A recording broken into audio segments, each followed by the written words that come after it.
começando mais uns Donos da Bola. Você já viu aí o clima do nosso programa. Esse final de semana promete muito para os lados taubatianos, Lari. Boa tarde. Boa tarde, Ber. Boa tarde para você que já está aí ligadinho no nossos Donos da Bola. Um sabadão decisivo. Sim. Jogo que vale acesso para tão sonhada Série A do Paulistão. Taubaté sabe que a missão é complicada, mas apoio do torcedor com certeza não vai faltar. E eu sei que hoje, além dos taubatianos, também tem corintianos que estão rindo à toa, palmeirenses com aquela dor de cotovelo danada. Então nosso WhatsApp está liberado para você comentar a vitória do Coringão, o título do Paulista, o final de semana dos taubatianos, 997168014. Será que haveremos muitos corintianos hoje? Olha, eu acho que vai ter mais corneteiros contra os palmeirenses do que realmente comemorando o título, porque ontem a noite foi pequena pro corintiano, pro torcedor do Corinthians. Lá em casa, realmente, eu só escutei grito. Era meia-noite, era grito pra lá, grito pra cá, comemorando, até fogos soltaram perto de casa, foi uma baita festa. Antes da gente falar, então, sobre a festa dos corintianos, bora conferir um material muito especial, falando sobre a campanha do Taubaté, a festa dos torcedores, até a chegada à semifinal. O duelo não vai ser fácil, mas o Taubaté se garante preparadíssimo. Dia 12 de novembro de 2024. A história do Taubaté na atual temporada começou a ser construída ali, na apresentação de Alberto Félix e dos uniformes do Burro da Central. Mais de 120 dias se passaram. Treinamentos, entrevistas, gols feitos, gols sofridos, clássicos, festa da torcida e muita emoção. Tudo isso por um só objetivo: chegar no jogo do acesso. E é isso que está em jogo neste sábado, dia 29 de março de 2025. A chance do Esporte Clube Taubaté de retornar à elite do Paulista, algo que não acontece há 41 anos. São gerações de taubatianos aguardando por este momento. O Joaquinzão voltou a estar repleto de torcedores. A cidade toda voltou a respirar futebol, após anos de muitas batalhas. E o torcedor, o torcedor, foi um espetáculo à parte. As recepções na chegada dos jogadores, um mar alviazul, a festa junto aos atletas a cada vitória, liderada pela frase que está na ponta da língua dos taubatianos: a ordem é lutar, e a luta vai ser grande. O adversário é simplesmente a melhor equipe da competição, melhor campanha na primeira fase, melhor defesa disparada da A2, invencibilidade jogando em casa e, além de tudo isso, vantagem considerável construída na primeira partida, 2-0. Mas o Taubaté mostrou ao longo da competição que é o time da tal resiliência. A palavra foi repetida incessantemente pelo treinador. A resiliência em vencer fora de casa o Santo André após o pior momento da temporada, a derrota no Clássico do Vale diante o São José. A resiliência de Baldini substituindo Samuel Pires e entrando na história do clube. Resiliente Gutierrez, que chegou na reserva e de tijolo em tijolo construiu uma trajetória cinematográfica, com o gol da classificação à semifinal com Joaquinzão lotado. O futebol está repleto de histórias aguardando para serem contadas. O último capítulo da jornada taubatiana em busca do acesso será neste sábado às 3 da tarde em Indaiatuba. Mesmo com as condições adversas, não se pode duvidar de um time que foi tão guerreiro em toda a competição. Apoio não faltará. Será que chegou o momento do Taubaté conhecer a glória? Apenas 90 minutos e acréscimos separam o clube alviazul da elite do Paulista. Material especialíssimo para hoje, um momento decisivo do Taubaté. Bem, a gente conversou ao longo dessa semana, né, que esse 2-0, pro torcedor que fica assim, será que eu vou até Indaiatuba? Mas se a gente pensar friamente, não vamos nem analisar os números do Primavera, pensando só no Taubaté, com tudo que já aconteceu, tudo que eles já foram correr atrás e buscar. Um 2-0, você chega no estádio rival, marca um gol logo aos 10 minutos. Sim. De repente um pênalti, um jogador expulso, Tudo um time talvez ansioso pelo acesso do outro lado, né? Porque tá contando com tudo a favor. Sim. Podem ser fatores que ajudem o Taubaté. É um final de semana recheado de emoções também. O Taubaté, 41 anos sem disputar a elite, o Primavera que nunca disputou o campeonato principal. Então, como você mesmo falou, Lari, um pênalti ali pedido, uma mão na bola ali dentro da área, uma falta despretensiosa ali, um cartão vermelho, tudo pode acontecer. O futebol tem 90 minutos. Sim. Já foram aqui no Joaquinzão. Agora vai ser lá em Indaiatuba. O Taubaté tem condições de fazer o 2-0 também, tem condições de fazer 3, mas tem que pensar em fazer um primeiro. Tem que abrir o placar. Com certeza. Tem que estrear o marcador. Não pode deixar o Primavera crescer, Sim. que eu acho que o Primavera deve deixar o Taubaté se complicar, Sim. entendeu? Já tem o resultado para eles, então vamos deixar o Taubaté se complicar. É um fator pro Taubaté se sobressair dentro da partida e aí conseguir a vitória. Mas quando a gente fala que a missão do Taubaté é difícil, é mesmo, porque além de decidir na casa dos rivais com um 2-0 desfavorável na conta, ainda encara um time que foi praticamente perfeito na fase de classificação. Um sistema defensivo de dar inveja e um ataque cirúrgico. Essa foi a tônica do Primavera em toda a Série A2, ou pelo menos em grande parte dela. O Fantasma realmente assombrou adversários. Não à toa terminou na liderança a primeira fase e está a um passo do acesso. Vale ressaltar o projeto do clube. A equipe de Indaiatuba foi transformada em SAF em 2022, tendo como ex-jogador Deco o principal investidor. Após assumir o cargo de diretor de futebol do Barcelona em 2023, Deco deixou o comando da SAF do Fantasma e atualmente é uma espécie de consultor do time. A caminhada do Primavera começou com a vitória de 1-0 frente ao São Bento na estreia em casa. Em seguida, empate em 0-0 fora frente ao Santo André. Além de ir bem na zaga, Afonso, dono da camisa 3, também se destacava no ataque, como num triunfo frente ao Linense por 2-1 com o gol da vitória marcado pelo zagueiro. Contra o São José, outra vez o time não foi vazado, 0-0 no Martins. Já contra o Grêmio Prudente, a única partida em toda a competição onde o Primavera sofreu mais de um gol, 2-2 com gol de empate do Fantasma nos acréscimos do segundo tempo. Frente ao Rio Claro, vitória convincente, 3-1. Diante da Ferroviária, mais um 0-0 fora de casa. E jogando no estádio Ítalo Mário Limonge, a casa do Fantasma, 1-0 contra o Oeste. Depois, 2 vitórias seguidas por 2-1 frente ao Ituano e também o Taubaté de Alberto Félix. E a economia de gols acabou diante do Votuporanguense. Esse pagou o pato. 4-0 Primavera. A primeira e única derrota aconteceu na 12ª rodada. O capivariano tirou a invencibilidade do Fantasma com o gol do artilheiro Vinícius Popó. Dali pra frente, amigo, chuva de 0-0. A defesa decidiu que não tomaria mais gols e o ataque tirou um tempinho para descansar. 0-0 até o fim da primeira fase contra a Portuguesa Santista, 15 de Piracicaba e Juventus. Liderança assegurada, 28 pontos e apenas 7 gols tomados. A melhor defesa disparada da A2. Nas quartas, mais economia. No jogo de ida, frente ao Santo André, adivinha? 0-0. Na volta, 1-0, gol do atacante Lucas no início do segundo tempo. Agora, na semi, o Taubaté não foi páreo ao Fantasma, sendo derrotado em casa por 2-0. Em números gerais, são 18 jogos, 7 gols sofridos e 20 marcados. Para piorar a situação taubatiana, o Primavera está invicto em casa. São 8 jogos, 7 vitórias e 1 empate. E dos 18 jogos em 12, o Fantasma sequer sofreu gol. A missão do Taubaté é daquelas complicadíssimas. Terá de fazer o que ninguém conseguiu até aqui. No futebol, tudo é possível, mas o burro da Central vai ter que calibrar e muito coice para sair de Indaiatuba com o tão sonhado acesso. 6 jogos sem tomar gols, mas agora tudo pode ser diferente, né? O taubatiano tá se apegando a isso. A decisão é isso aí. Quem vai comentar mais sobre essa semifinal da A2 é ele, Antônio Carmo, no Carmoped. Muito boa tarde, amigos que nos acompanham aqui nos Donos da Bola. Ela chegou a sexta-feira, trazendo alegria, tempo bom. Vamos curtir a sexta-feira, desejando a você um ótimo fim de semana. E aqui nos Donos da Bola, o mais tradicional programa esportivo da TV Vale Paraibana, o assunto nosso hoje, claro, é o Burrão.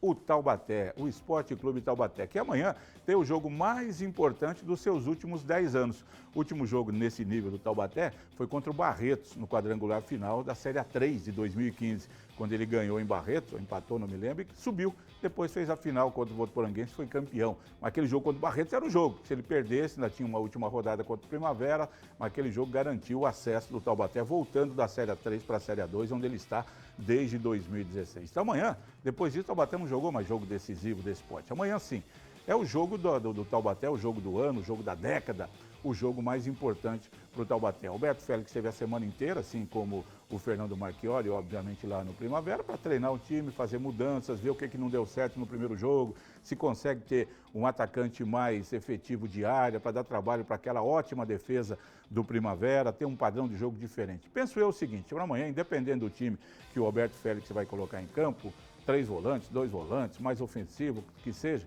não pode tomar 1-0. Primavera já entra em campo ganhando por 2-0. Se faz um gol, fica 3-0. Logicamente que o moral do Taubaté, a confiança acaba e aí não vai virar para 3-1. Então, o importante é não tomar o gol. Essa é a ideia. Jogar, se der para fazer um gol no primeiro tempo, faz. Se não der, vira 0-0 e vê no segundo tempo. Não está morto o Taubaté, não. Está vivo no campeonato e a gente já viu muitas coisas acontecendo. Digo sempre eu aqui, né? Nunca diga que já viu tudo no futebol, sempre verá as coisas diferentes. Quem sabe amanhã? Força para o Taubaté, sucesso. Vamos acompanhar segunda-feira, a gente fala aqui. Bom fim de semana, gente. Até mais. Valeu, Carmo. Muito obrigado para você também. A gente vai para o intervalo. Já já a gente volta com mais Donos da Bola.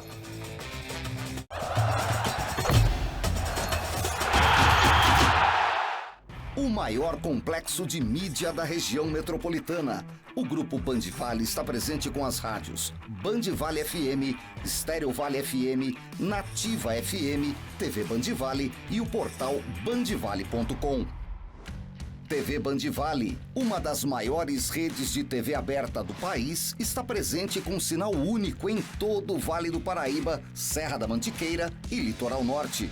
Com grandes nomes como Glenda Kozlovski, Elia Júnior e o Neto no esporte, Sérgio Maurício e Reginaldo Leme no automobilismo, Kátia Fonseca, Otaviano Costa e Galvão Bueno no entretenimento, além de grandes sucessos como Masterchef. São 5h30 de programação local, ao vivo e diária, com muita interação com o telespectador e 12 programas na vice-liderança.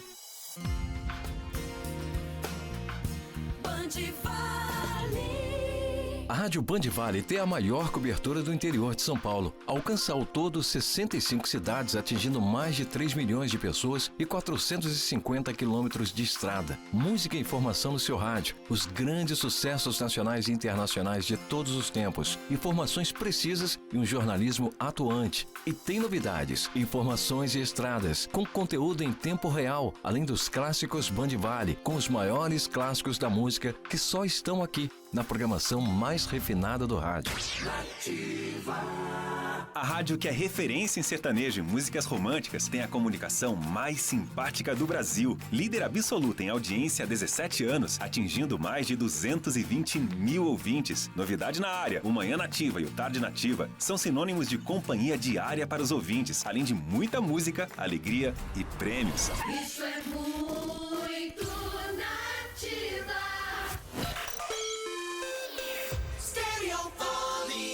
Estéreo Vale, a primeira FM da região. Uma marca referência em rádio para muitas gerações. Conectada com...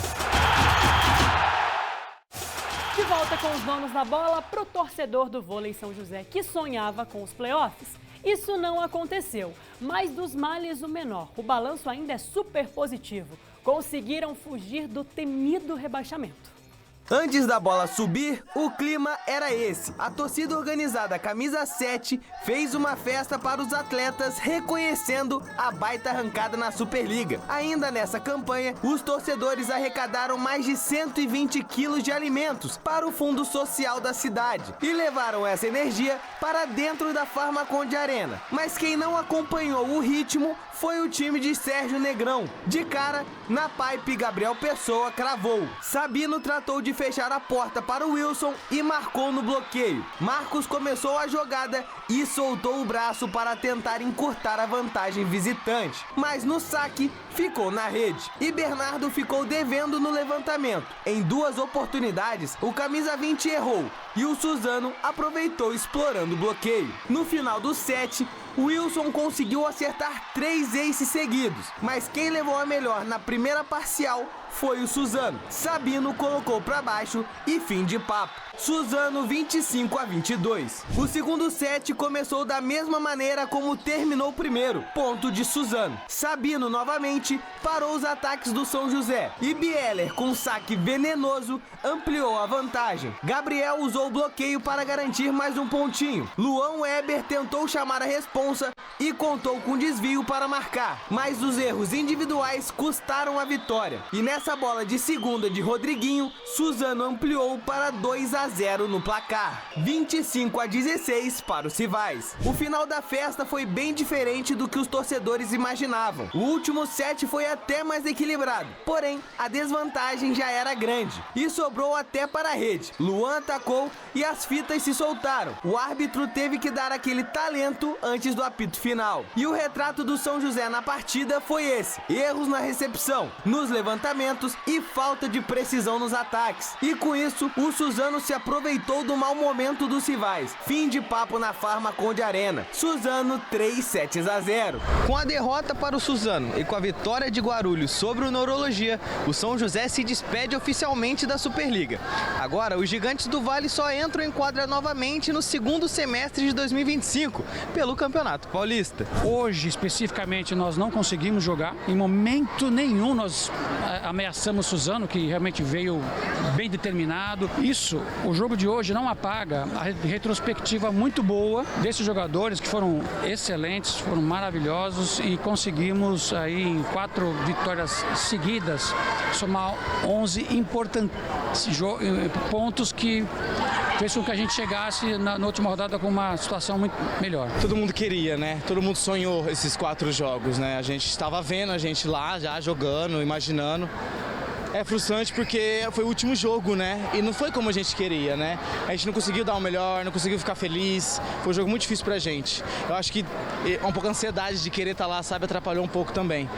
Mas é feliz de ter saído do buraco, essa é a bala, sair do buraco mesmo, e trazer pro próximo projeto, para as pessoas que estão vindo, continuar na Superliga A. Acho que é o mais importante pra gente, assim.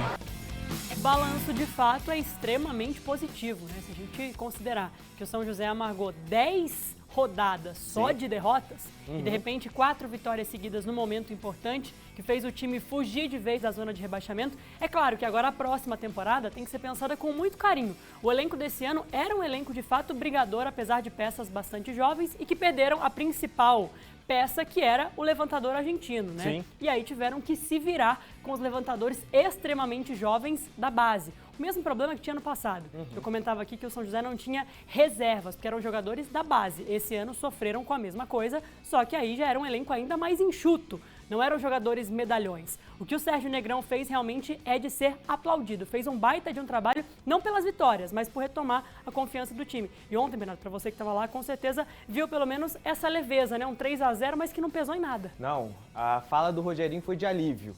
Não nos classificamos, mas também não caímos, ficamos na Superliga e é o que importa. Sim. Bora de basquete feminino? Bora, mudando de assunto, as meninas do basquetebol feminino entram em quadra nesse final de semana.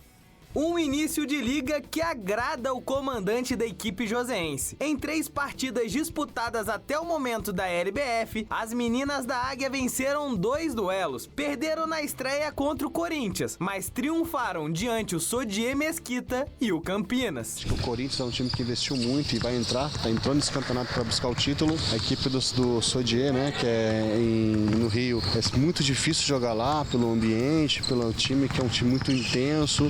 Então foi muito complicado o jogo de lá. E contra Campinas, que é o atual campeão paulista. Então a gente sabe que é um time tradicional, é um time que já está disputando muito tempo adulto. Então a gente sabia que seria um jogo que tinha que ter muita calma. Nós começamos muito bem e pela experiência de Campinas acabou no final sofrendo um pouquinho, mas nada aqui não saiu do controle. A gente sabia que passaria por isso. Maiara Leôncio é uma das remanescentes da equipe e para a temporada 25 reconhece que o elenco está encorpado e podem brigar pela parte de cima da tabela. Apesar de ficaram poucas, né, meninas do ano passado, mas as que chegaram estão agregando demais, aumentou o QI do nosso jogo, aumentou a experiência, né?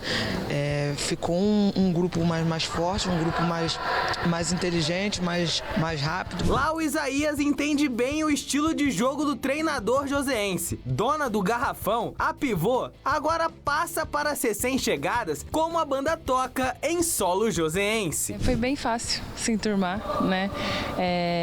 As meninas que vêm de fora, elas são bem abertas, então a gente está aprendendo muito com elas. E eu acho que elas aprendem um pouco com a gente a cada dia também. É uma diversidade, assim, que dá para aprender muita coisa. E eu acho que a gente está se entrosando cada vez mais a cada jogo que passa, então tá bem legal. Manu Rios está na sua segunda passagem pelo basquete brasileiro, enquanto Jennifer Munhoz desembarcou pela primeira vez. Com isso, o desafio de Leandro Leal não fica somente contra as adversárias, mas também luta diante o idioma. Acaba sendo um portunhol, né?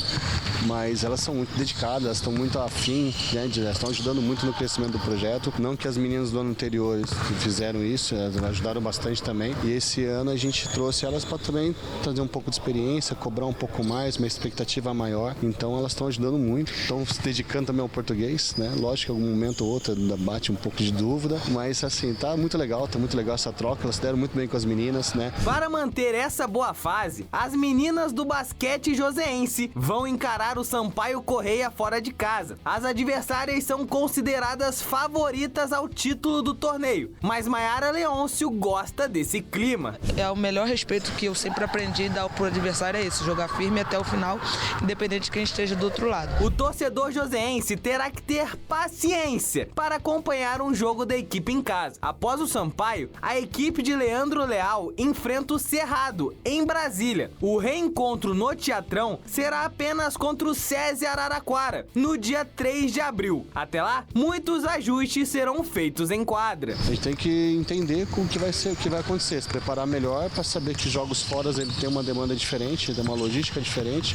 O jogo em casa traz uma responsabilidade, mas a ideia é que a gente consiga fazer bons jogos em casa, conseguir as vitórias em casa e sempre beliscar alguma vitória fora, que é o que vai ajudar a gente na classificação. Muito bem, boa sorte então para as meninas do São José Basquetebol nessa LBF. E amanhã é dia também de jogo importante para os lados do Paulistão da Série A4. Paulista de Jundiaí frente ao Clube Atlético Joseense. Campanha do Tigre também, uma campanha gigante. Terminaram em 4º lugar. Foram 7 vitórias, 5 empates e só 3 tropeços. Sim. Augusto Ambrogi realmente vem fazendo um baita de um trabalho nessa Série A4, agora quartas de final, ficando cada vez mais próximo do acesso para a Série A3, né? O que a gente deseja mesmo é boa sorte, apesar dos pesares, né? O joseense, aquilo que a gente sempre fala. Uma equipe de São José, mas que treina em Taubaté, já mandaram jogos no Joaquinzão, já mandaram também em Guará, enfim. Mas boa sorte, então, mais uma equipe da nossa região brigando por acesso no futebol paulista. É isso aí. Você manda mensagem para o nosso WhatsApp 997168014, participe do nosso programa, que já a gente volta com mais Donos da Bola. Segura aí.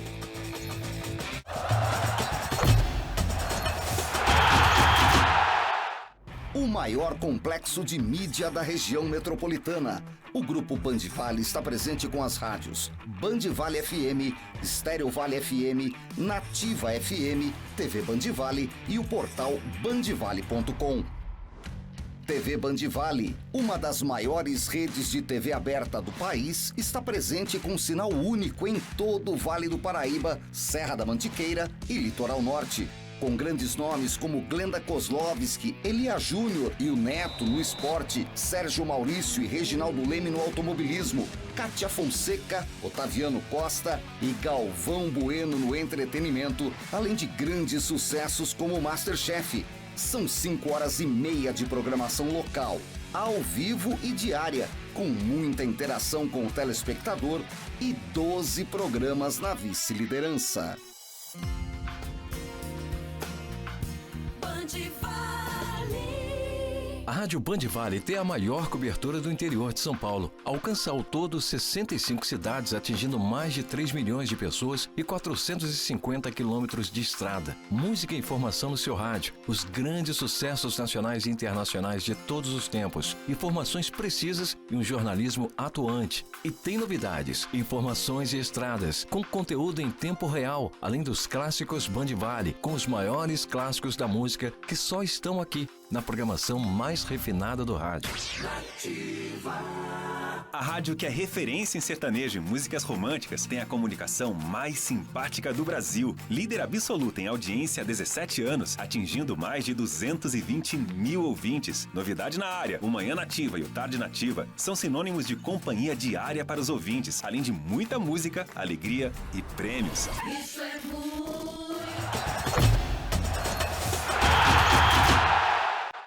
De volta com os donos da bola e acontece neste domingo, a partir das 6 horas da manhã, a etapa de Cunha do L'Étape Brasil by Tour de France. Ao todo, cerca de 1.500 atletas disputam a prova que abre a temporada da maior competição de ciclismo amador de estrada de todo o país. A largada segue em Cunha, com o trajeto seguindo pela rodovia SP-171 em direção a Guará. Além da prova desse fim de semana, a disputa também acontece ao longo do ano no Rio de Janeiro e em Campos do Jordão. Você está acompanhando aí imagens do último ano, né, de mais uma etapa que rolou em Cunha, também em Campos aqui na nossa região. Bacana demais para os ciclistas. Tá feito então o convite. Cunha vai estar movimentadíssima no domingão. Não, além do trajeto, o visual maravilhoso, realmente. Cunha, Campos do Jordão, ali tem as montanhas ao seu favor. Muito boa sorte para quem vai nessa mais uma etapa do L'Étape. Agora um momento glorioso dos corintianos. Foi 0-0? Foi. Foi, mas não faz mal. 1-0 no jogo de ida, fora de casa, no Allianz Parque. Ontem garantiu a festa, o título do Timão em casa, com mais uma baita atuação de Hugo Souza, né, Bernardo? Nossa, o que foi determinante, tanto na fase de classificatória contra o Palmeiras, que defendeu o pênalti do Estevão, agora também contra o Rafael Veiga. 0-0. Já mais um título, 31 títulos na galeria do Corinthians, e o Palmeiras, né? Depois tentando o tetracampeonato seguido, ficou pelo caminho. Mas parabéns pelo Corinthians, para o Corinthians. Esse áudio do Pedro tá me pegando um pouco, hein? Vai Corinthians, hein? E a gente comentou ontem, né, sobre o Abel, que é conhecido como o técnico da virada, aquele técnico que sempre tem um plano. Mas ontem isso não aconteceu, né? São raras até as campanhas no futebol, como a gente fala que cada jogo pode mudar tudo, que um time consegue a solidez desde a fase de classificação até chegar ao mata-mata e principalmente na decisão. Para esse ano, o Corinthians realmente comprovou a boa fase desde o primeiro jogo. Sofreu em meio a tudo com o Libertadores, deixou tudo pelo caminho, mas o Paulista ninguém tasca. O importante é comemorar. Vamos para as mensagens, Lari? Bora! Temos mensagens? Pedro Batan joga na tela. Vai, Corinthians! É campeão Marcos de Pinda? O Leandro de Pinda, hoje sempre digo, vai Corinthians! Mais um hoje tá torcedor liberado. Feliz da vida. Sextou, tá liberado, hein? Boa tarde. Dá-lhe primavera pra cima deles, olha. Não precisamos dizer que é joséense, né? Já está na foto. O Taubaté precisa fazer uma virada heróica para conquistar o acesso. Certo. E o programa precisa de mais tempo no ar. É o Ricardo. Será, Ricardo? 45 minutos, uma horinha, a gente vai tascando de pouco em pouco. Hein? Tá vindo o novo ODB? Acho muito difícil ganhar do Primavera lá. Mas no futebol nada é impossível e vai burrão. É o alemão de Taubaté. Seria uma baita de uma virada, hein? Amanhã o Taubaté passa pelo Primavera. A decisão vai ser nos pênaltis. O Francisco. No início da semana a gente foi no treino, a gente conversou com o Douglas Baldini e ele disse o seguinte: já estou estudando desde a semana passada os batedores do Primavera. Já falei ali com o preparador de goleiros, enfim, disse que está preparadíssimo. Pro goleiro é aquilo. Se não precisar, melhor ainda, né, Bê? Mas se for necessário... O Hugo Souza, em entrevista ontem, falou que estudou o Rafael Veiga, ele só cobrava de um lado, mas no canto favorito dele era o aberto ali, é o aberto pro canhoto. Sim. Foi lá, caiu, defendeu e ganhou o título. Vai acontecer com o Douglas. Tem mais? Vamos, burro! Existe a chance do acesso, vamos buscar lá. Vamos, burrão da virada. Isso aí, Fernando de Aparecida. Reginaldo, se o Brasil passar da fase de grupos, nós brasileiros vamos estar no lucro. Tá falando da fase amarga da seleção nessas eliminatórias de Copa do Mundo. Mais uma pra gente fechar a conta do Sextou? Boa tarde, acredito na vitória do Burrão, é o João Bosco de Taubaté. Vamos acreditar. Fim de semana com torcidas divididas, né? O Joseense está ali secando tudo que pode, aquele secador ativado, e os taubatianos já fazendo tudo que manda o figurino. Figas, rezando, Realmente. aqueles torcedores que vão sempre com a mesma bermuda, a mesma camiseta. Para esse fim de semana vale tudo, amigo. O importante é o acesso. Vamos falar pra Fernanda Belo o que ela acha. Ah, Fernanda Belo de azul, Fernanda Belo. Boa Os tarde. detalhes estão nos detalhes, né? Você que tá dizendo, hein? Você para. Fernanda Belo, mas nesse fim de semana precisa mesmo, porque agora a gente só tem uma equipe da região brigando pelo acesso, então tá liberado o azul. Tá liberado, né? Não vai ter mais disputa, Não, assim, agora né? Então não. tá tranquilo. Então, beleza. Quero Ô, ver Fer. você segunda-feira, como é que você vai estar, então, tá bom? Tudo bem, combinadíssimo. Se tudo der certo com o acesso, venho de azul em homenagem ao Burro da Central. Olha aí, gente! Fê, bom jornal pra você, ótimo fim de semana. Tchau, tchau. Tchau.